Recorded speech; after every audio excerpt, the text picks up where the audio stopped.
Ladies and gentlemen, welcome back to Royal Instinct.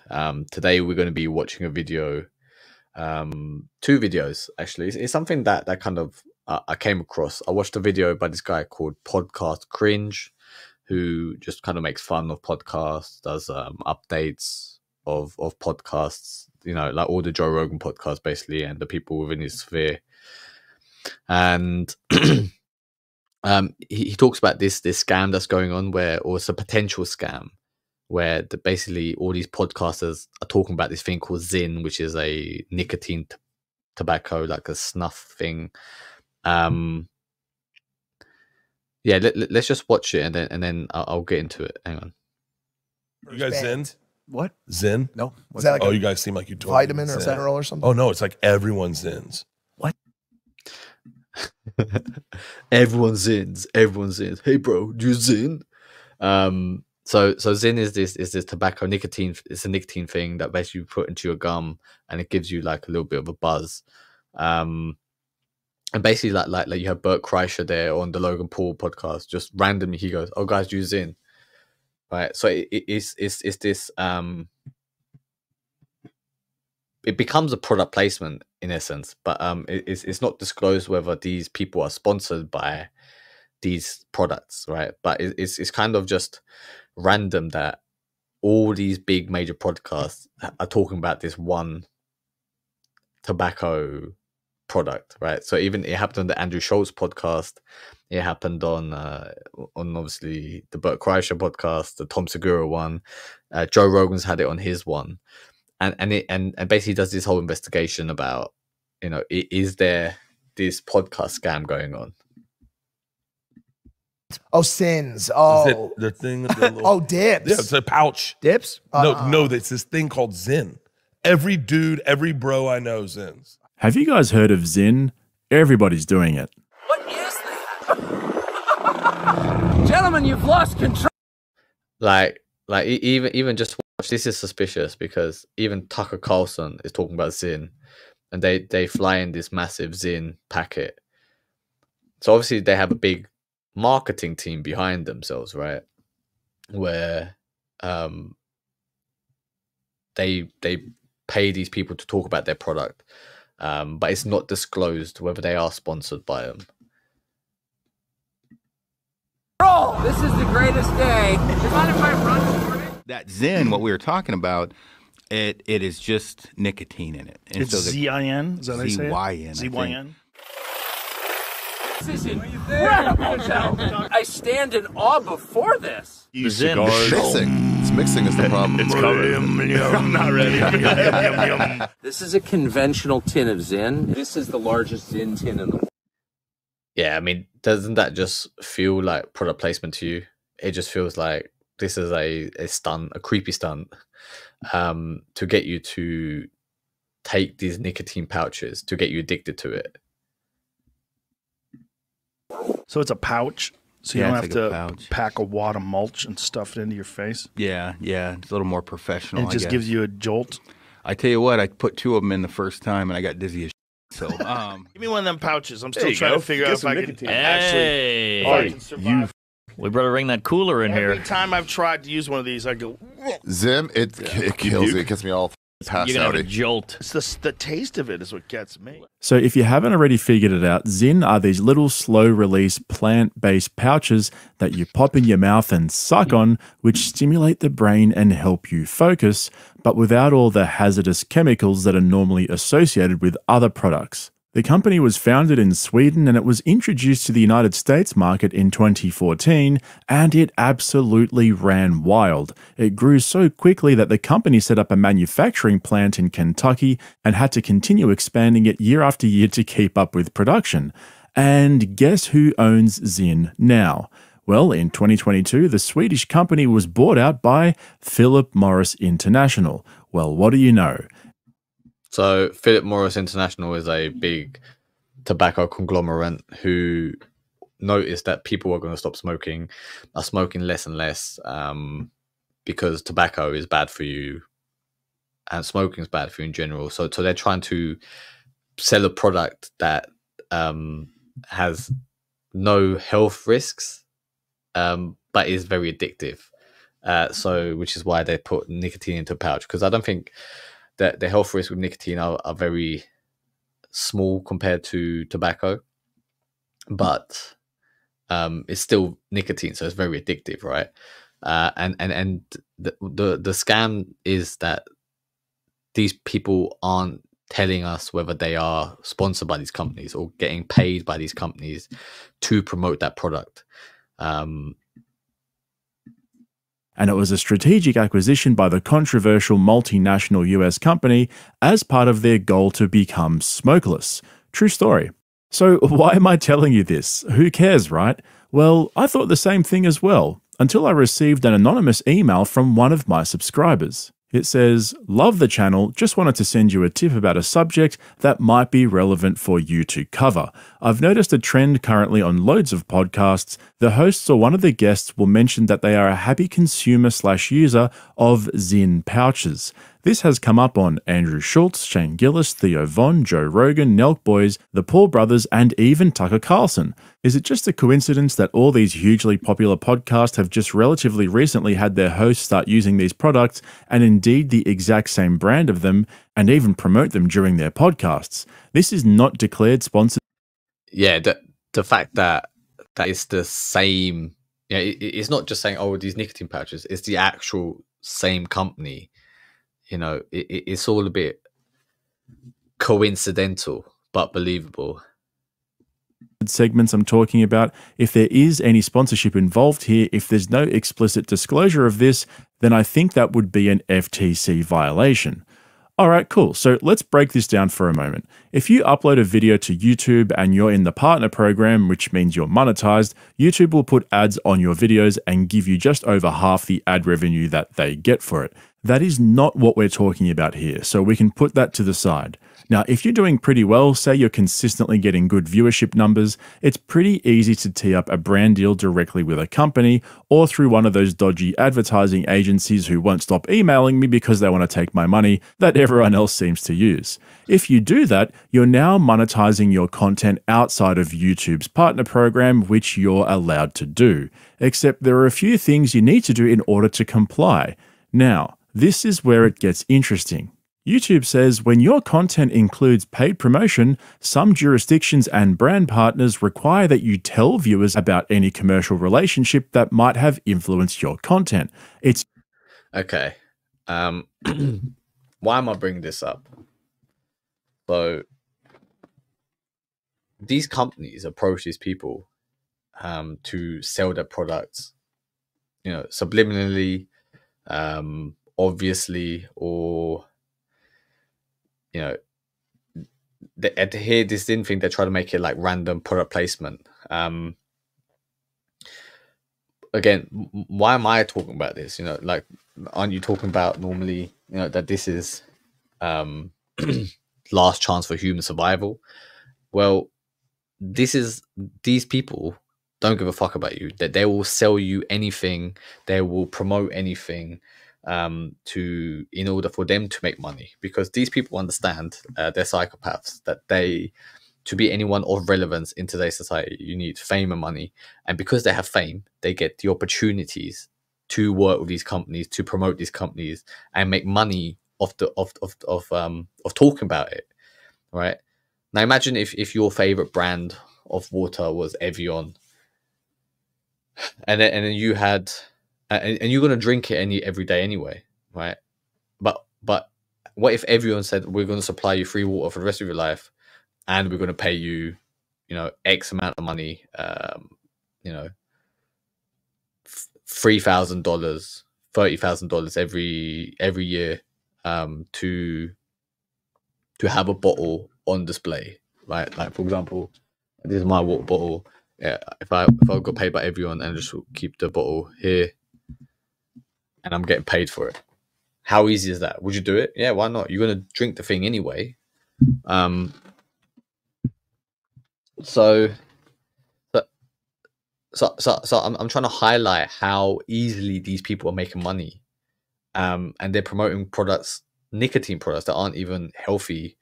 You don't know what sort of gum issues you can have by having these pouches. There's not been done enough research. Like chewing tobacco can really wreck your gums. I don't know what these pouches will do to you. But that is why you need to overthrow these people. It should be you in those privileged positions. It should be you people are listening to instead of fucking Bert Kreischer talking about the sin. Hey bro, do you sin? Hey guys, do you sin? It really is pathetic. It really is kind of pisses me off. You know, that good people who would maybe promote healthy products. Right, I don't care the fact that they're getting paid by these, but it's like these aren't even healthy products that they're promoting. And there's another thing that I noticed. Well, let me play it. It's basically Joe Rogan again. So Joe always mentioned this, that it's designed for powerlifters, so they smell the fucking salt and it jolts the nervous system, and then they're able to lift the fucking weight. And he always mentions this, right? It's really random, but it kind of sounds like an ad. Okay, it sounds like a product placement. And you know, if you had a product and you wanted to push it onto a mass market and want to make awareness about it, is how do you do it? Well, you would create, you know, you'll place it onto the biggest platform, right, with all these celebrities, and get them to take a smell of it to get their funky reaction. It's a great marketing strategy. I'm not knocking it, but again, it's just like, this is the power that these people have. These are the secret business deals that they do. You know, if you're not someone famous, you couldn't do this. Right? Like, imagine every time you sniff it, you get paid like, I don't know, 100K, 50K. I don't know what the figure would be. Like was it 20 grand a sniff? So, you know, good luck to these people. I'm sure, look, they worked hard to get to the top where they are, right? But how does this help you? Okay, we live in a time where people consuming content online, people consuming content on YouTube. Everybody has a podcast now. And you might be thinking, well, why? Well, because it's the only job that's left. You know, AI is coming, and it will take away at least 80% of jobs. Okay, so which means that 80% of the world's population will be unemployed. And you know, imagine if you're in your 40s and 50s, right? Like, do you really want to retrain? Because the job that you trained the last 20, 30 years for doesn't exist anymore. Now, how do you transition, right? What jobs will there be available? Like, all these unknowns. You know, is it a deliberate ploy by the World Economic Forum to get, you know, to make you redundant, to squeeze you of your resources? You know, what if the government comes along and says, okay, look, you've got all these assets. If you hand them over to the government, we'll provide care for you for the rest of your life. We'll give you free healthcare and free housing and free food. But you have to give away all your property. If you don't have a job to pay the mortgage, if you don't have a job to buy food, of course you're going to do it because you're hungry. You know, these government entities, can you trust them? Who do you trust? You can't trust your leaders anymore. It's obvious that there's a nefarious game going on. You know, the modern world isn't what it used to be. The world, you know, the hopes and dreams that you had, when I'm older, I'm going to live this type of life. Like, does it even exist? Everyone's getting squeezed left, right, and center. The only ones who are living a good life, who are eating at the best restaurants, who are dating the most beautiful people, who, you know, have fans, adore them, who have the best business deals, make the most money, are people who have a big social media following. Okay, it's the only way left for you to make it up the social ladder. And you know, you might be thinking, how do I do this? It sounds like a lot of hard work. It's actually not, okay? Because your competition isn't, no one's doing it, right? Because everyone's trying to think, oh, I need to, talk about subject. I need to write a script and be a good presenter. No. The way you do it is by becoming a subject matter expert, and you pick something that you're passionate about, something where if you was to having to research your subject, if you had to talk about your subject, learn about your subject, it will not feel like work to you. It will feel like play. It will be interesting. You'll be curious about it, and you'll be happy to do it every day. And then every day, you'll summarize your findings with a 5-10 minute video. You'll be like, hey, this is what I learned today, and this is my opinion about so and so subject. And you post it every day, and you post it for 6 months. As those 6 months go on, you become more of a charismatic talker on camera. You gain a following. You'll be able to make money off your following. You'll be able to monetize it. And then once the ball starts rolling, it just becomes easier and easier and easier. And you'll keep getting followers. Your content becomes increasingly better. You end up legitimately being a subject matter expert. People will come to you with questions. People will ask you questions where you might not have thought about that possible answer, or that answer might not exist, or you not thought about the problem in that way.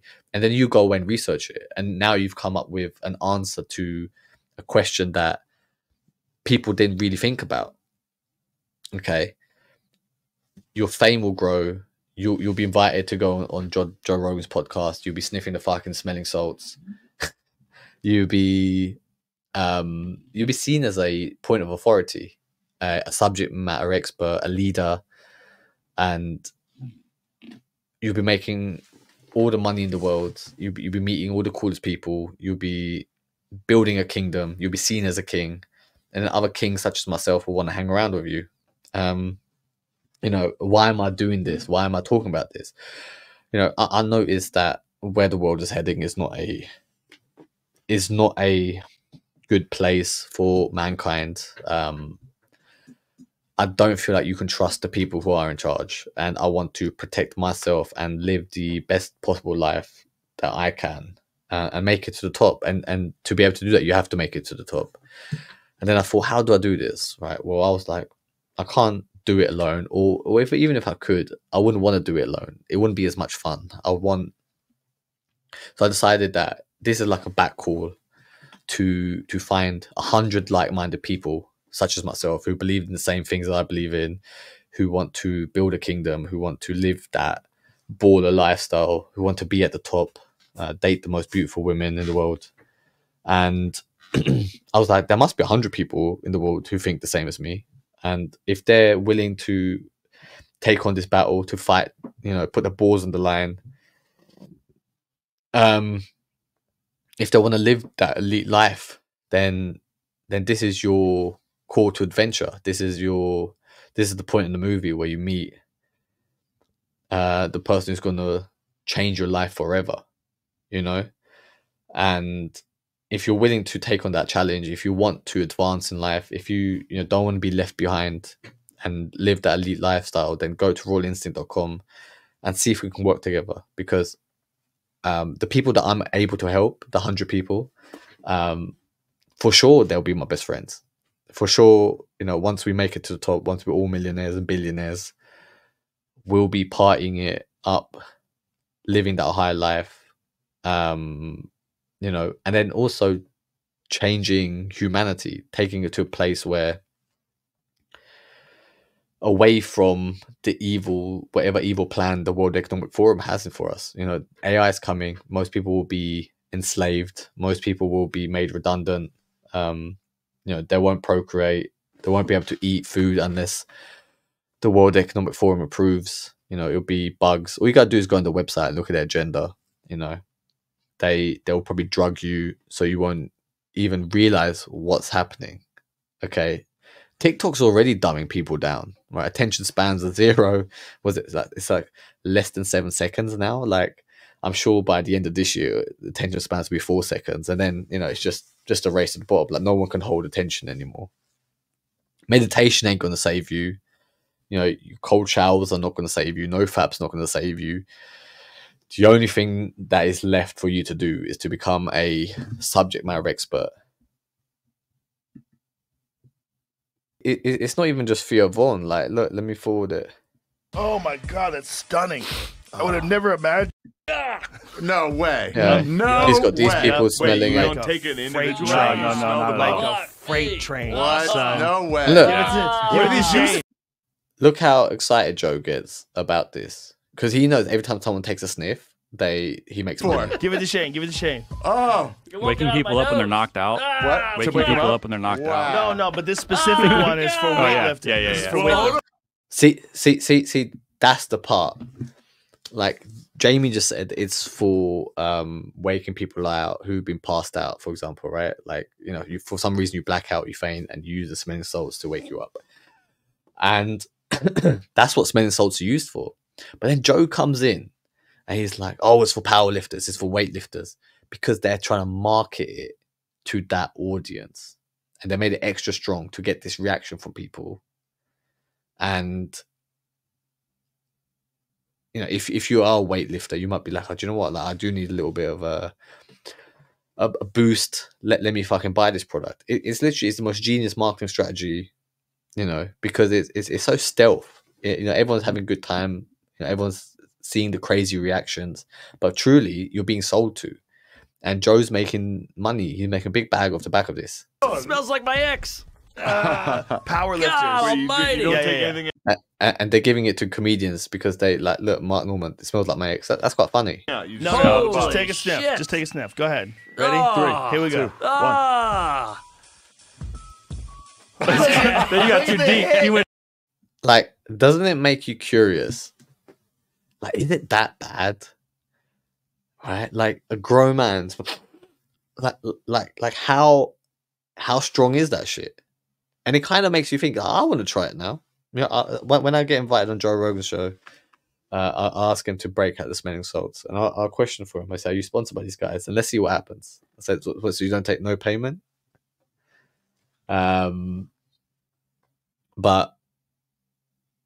like that's how easy it is to make money once you have that platform. But to get that platform, you have to become a subject matter expert. You know, how did Joe do it? How did he have such a big podcast? Well, he built his fame, and he done it the old school way. You know, he became an actor. He was on TV. He became a stand-up comedian. Then he went on to he got gigs on the UFC because he had some martial arts background, and so on and so forth. And then he knew all the LA people, had a podcast, started inviting people on. It just kind of organically grew into what it is. But you could do it in a much shorter amount of time, and get immediate results, because we live in the age that is set up for influencers and famous people and podcasters.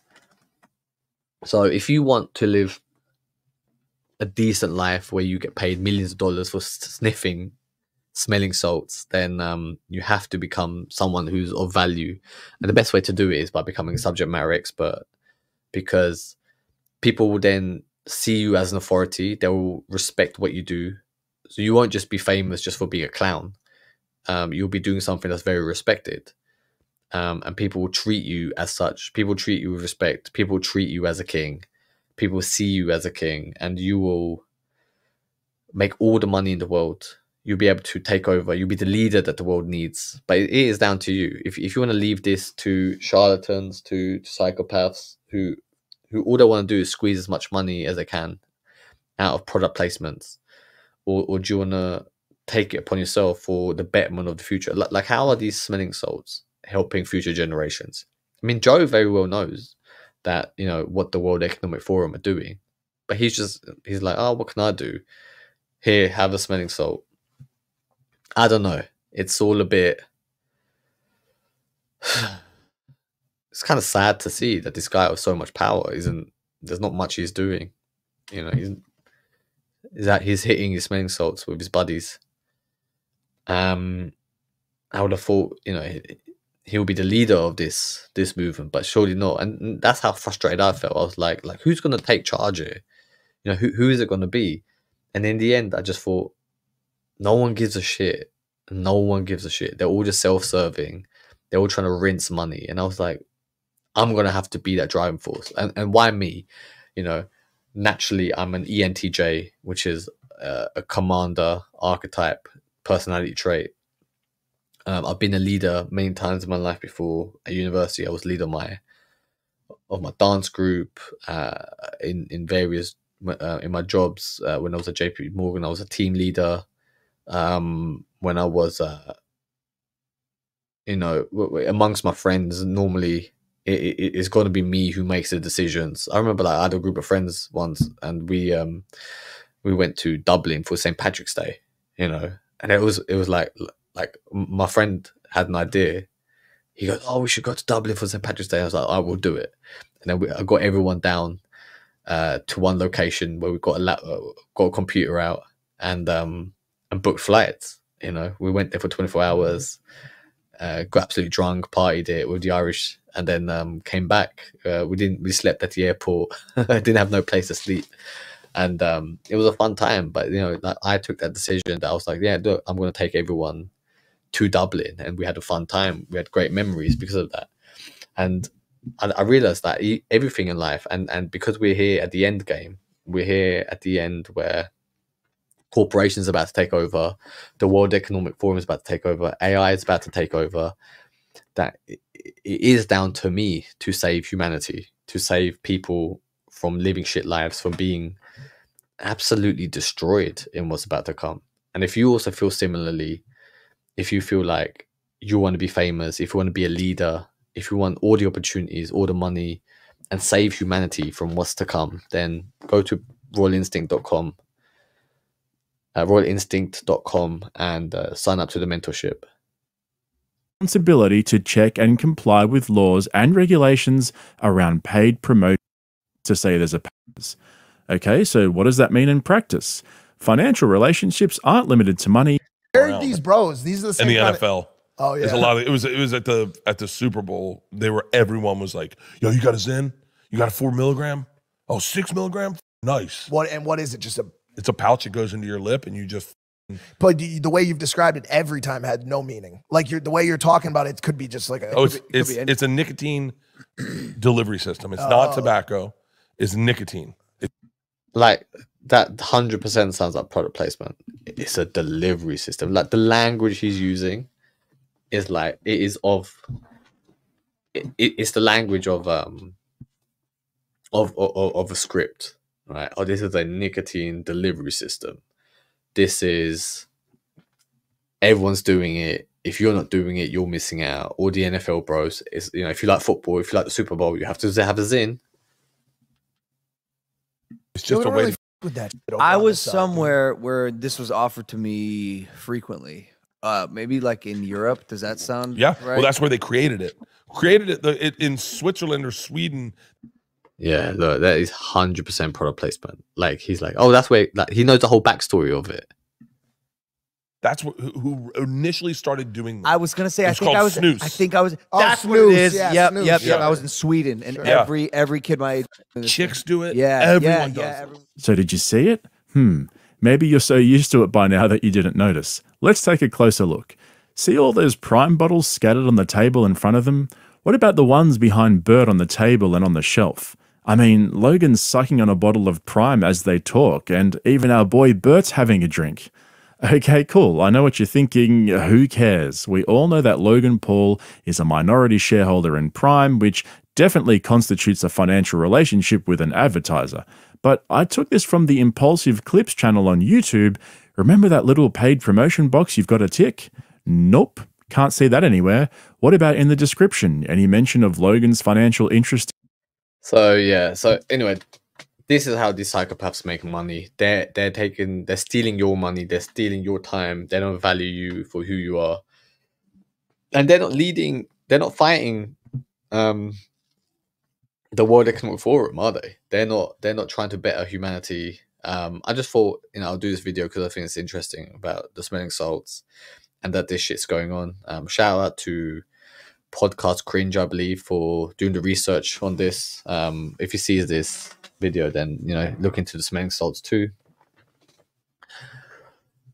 But yeah, overall, you know, we have a small window of opportunity left, just a couple of years for you to become someone influential, someone who's famous, who's seen as an authority, so you can live the high life, the good life, live as a king.